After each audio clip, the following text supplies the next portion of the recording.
আমরা এখন এই ফেওয়া লেকের দিকে যাচ্ছি। আর এই যে হচ্ছে ফেওয়া লেকে যাওয়ার রাস্তা। আর ওই যে ইয়াগুলো দেখতেছেন পাহাড়গুলা, মোট কথা ওখানে গেলে মনে হয় যে পানির উপরে এই পাহাড়গুলা ভেসে আছে এরকম।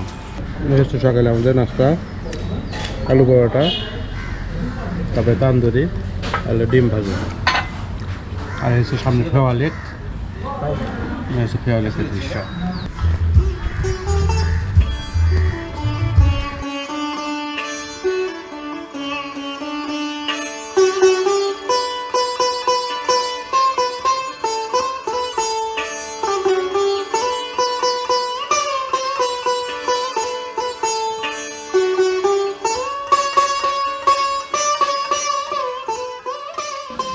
কোনোরকম গাড়ি ভাড়া না করে হাঁটতে হাঁটতে ফেওয়া লেক থেকে চলে আসলাম অন্নপূর্ণা কেবল কার সেন্টারে। ওই যে দেখতে পাচ্ছেন ওইটা হচ্ছে ফেওয়া লেক, আর এই যে হচ্ছে অন্নপূর্ণা কেবল কার।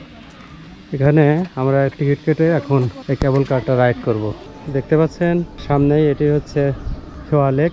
আমরা ছিলাম ওই যে ওই কর্নারে একদম শেষে, ওইখান থেকে হেঁটে এদিক দিয়ে ঘুরে ঘুরে আসলাম। এখানে যদি আমরা আসতাম ট্যাক্সি নিয়ে কমপক্ষে 500 থেকে 600 টাকা ভাড়া নিত। আমরা এখানে কিছু রেস্ট নেবো, তারপরে কেবল কার রাইড করবো। এসো, কত নিল টিকিটের দাম? ওয়ান টিকিট 1000 টাকা, 1000 রুপি। 1000 রুপি। 1000 রুপি মানে আমরা দুইজনে যাব 2000 রুপি যাওয়া এবং আসা। যাওয়া আসা। আর শুধু যদি আমরা যাই তাহলে 700 রুপি। ও আচ্ছা।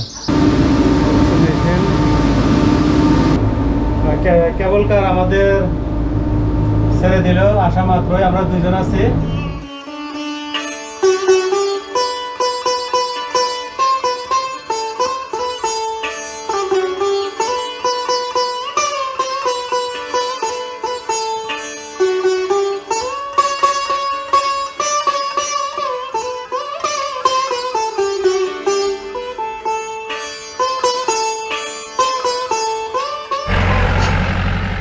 কেবল কার রাইডিং শেষে আমরা যাচ্ছি প্যারাগ্লাইডিং এর ওইদিকে যাওয়ার পথে রাস্তায় দেখতে পেলাম এই যে রোডোডেনড্রন ফুল। আমি এটা খুঁজছি, সিকিমে গেছিলাম তখন সিজন ছিল না, যে কারণে আমি এই ফুলে দেখা পাই না। এটা সাধারণত এই যে এপ্রিল মে মাসে ফোটে, তো আমরা আসছি তো মে মাসে, সেই রোডোডেনড্রন ফুলে দেখা পেলাম। এখন তেমন কোনো গন্ধ নেই, তবে এইটা 1000 প্রজাতির গাছ আছে, বিভিন্ন দেশে বিভিন্ন কালার হয়ে থাকে, বিভিন্ন নাম হয়ে থাকে। যাই হোক, এই হচ্ছে রোডোডেনড্রন ফুল। জঙ্গল রাস্তায় আর কি হেঁটে হেঁটে যাচ্ছি। দেখেন কি ভিউ, কি রাস্তা, নীরব নিস্তব্ধ চারদিক। দেখছেন প্যারাগ্লাইডিং চলছে। আমরা এখন প্যারাগ্লাইডিং সেন্টারে যাচ্ছি, দেখি কত টাকা চায়। আর যদি সাহস হয় তাহলে এই প্যারাগ্লাইডিংটা সম্পন্ন করবো আজকে, আর না হলে এখান থেকে ব্যাক করব, আবার কেবল কার ধরে চলে যাব নিচে। Hello hello hi. ডানা মেলে পাখিগুলো উড়ে যাচ্ছে, হলুদ পাখি, নীল পাখি, তারপরে সবুজ পাখি, সেই লাগতেছে সেই।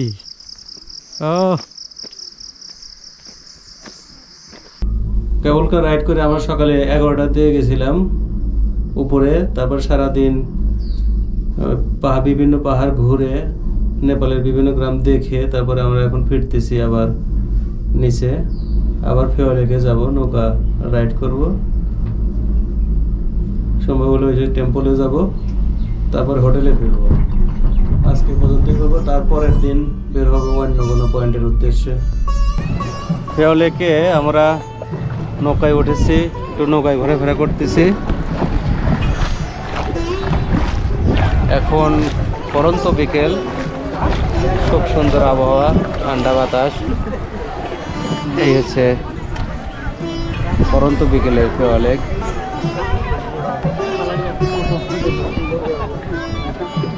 আর ওইখান থেকে আসলাম।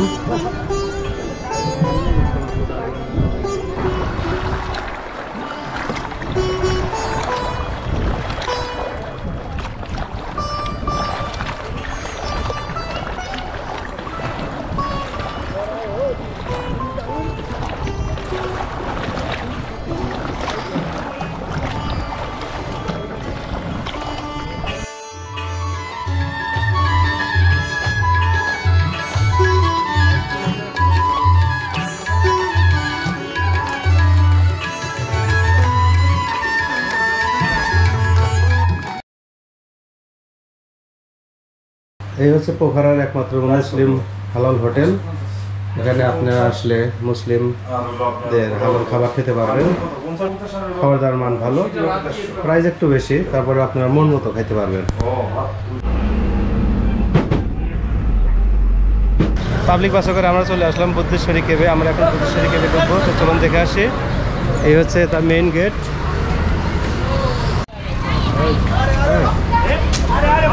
এই হচ্ছে ঈশ্বরী মহাদেব কেভ এন্ট্রান্স।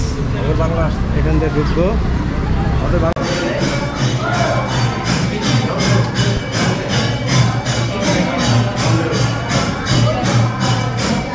এই ঘুরে ঘুরে ঘুরে ঘুরে ঘুরে একদম চলে আসছে। ওখান দিয়ে ঢুকতে হবে মেইন গেটে।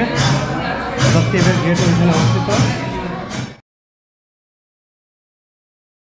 এই যে দেখতে পাচ্ছেন দেবী ফল রাস্তার ঠিক অপোজিটেই হলো ওই যে গুপ্তেশ্বর কেভ গুহা। এটা রাস্তার এপাশে আর এপাশে দেখতে পাবেন। আমরা এখন ঢুকতেছি হচ্ছে দেবী ফলসে। তো চলুন দেখে আসি কি আছে এখানে। হ্যাঁ, এটাই। এই হচ্ছে টিকিট কাউন্টার, 100 রুপিস। এখান থেকে এই ঝর্ণার শব্দ শোনা যাচ্ছে। ওই যে ফলস, আমরা ওখানে যাবো। এই দিক দিয়ে ঘুরে ঘুরে ঘুরে ঘুরে যেতে হবে।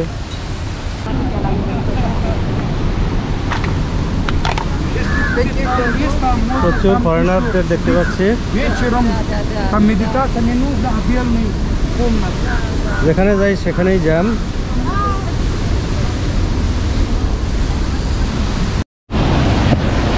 এটাই হচ্ছে দেবী স্থল। দেখেন পানির কি গর্জন।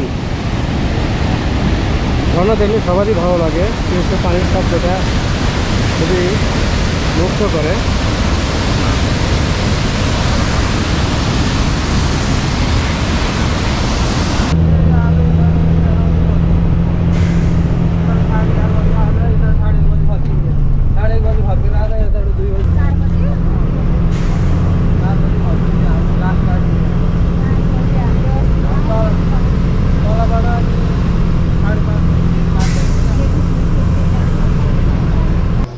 এই হচ্ছে পোখরার সর্বোচ্চ টপ। এখানে শিব মন্দির আছে। এদিকে আমরা যাচ্ছি। পোখরার সর্বোচ্চ টপ থেকে আমরা দেখছি এখন ফেয়া লেক। আর এই যে আমাদের এখানে দেখতে পাচ্ছেন সামনেই বুদ্ধ মহাদেবের সেই মূর্তি।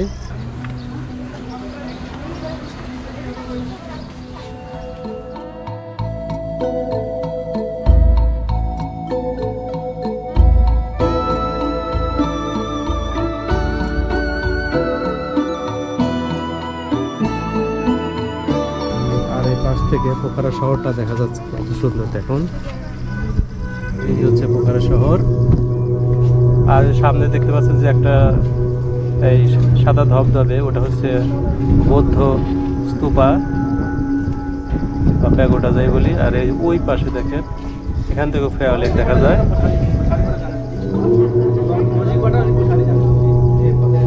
এই হচ্ছে গিয়া পোখরা, পুরো সিটিটাই দেখা যাচ্ছে এখান থেকে।